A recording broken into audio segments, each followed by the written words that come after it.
playing music between pop and jazz with special instruments, and those special instruments are glass instruments. What have I become? The idea to make glass instruments was very accidentally, because I was in this factory where they make the glass and I hit some glasses and I thought that that sound is very special.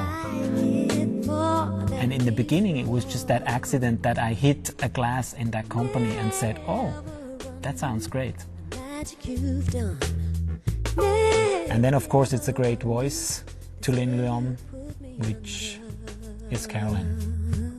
I always sang, you know, I don't know why, it just always was, was like my solution in life, was to sing, you know, with anything, a problem or anything, it just, for some reason I always just sang. When I hear Carolyn sing, I get those goosebumps, you know, and that was, when I got that, I knew she's the right person for the music I love, or the music I want to do, or even the music that may fit to the whole thing what we do. And then of course you have to be like sympathetic and things like that. You have to work together, you have to be different, and that's the same thing with Matthias. We are not the same personality, but we fit very good together, and every person in this group does his special things to make a whole out of it. I think we are actually a very good team. It's great because the three of us are very different. You know, I'm the New Yorker and very neurotic and very moody and everything, you know, and the woman. And the two of them have been very close for a long time. And I think it's just good because we don't, we each have our strengths, you know, and they all come out at the right time, I think. The danger zone is gone. When you do a lot of different things, then people get confused. You know, people like to really classify you. But what I'm finding right now, which to me is very funny, is when I do jazz, people say like, oh yeah, she's a pop singer doing jazz. And when I'm doing like pop, you know, they say, oh, she's a jazz singer doing pop. So, you know, I don't know, I can't. I mean, I love jazz. I love actually instrumental jazz more than vocal jazz.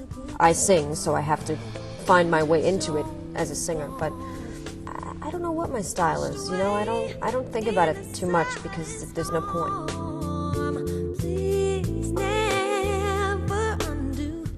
If I would have to say what I am, I would say I'm a pop child, because I grew up with pop music, of course the Beatles and Santana and bands like that, so I always liked that a lot. But of course I'm into classical music, I'm into jazz, I love those types of music, but I'm a pop child too.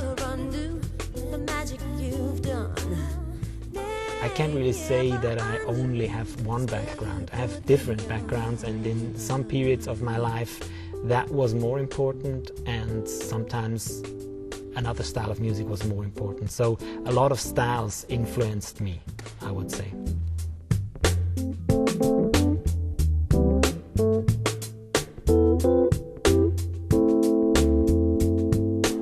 Where the ideas come from, even if it's not this idea, is the quest to really survive, you know, the struggle and conflict of everything, because I find that's like the hardest thing, you know, is protecting yourself and pushing yourself at the same time to do new things, but also to try to survive it.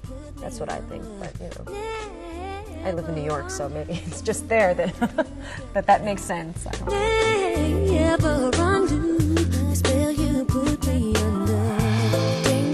You hit glass too hard, it breaks and it's gone.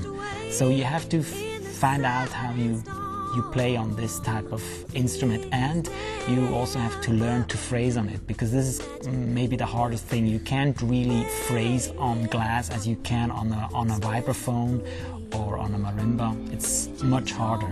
And you have to find out what sounds good.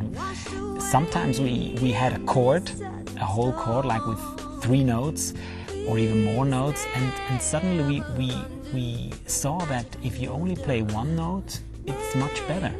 You have to simplify in to play less to get more out of the glass, because in a glass sound there is so many notes, so many sounds, so many overtones that sometimes just one note is enough.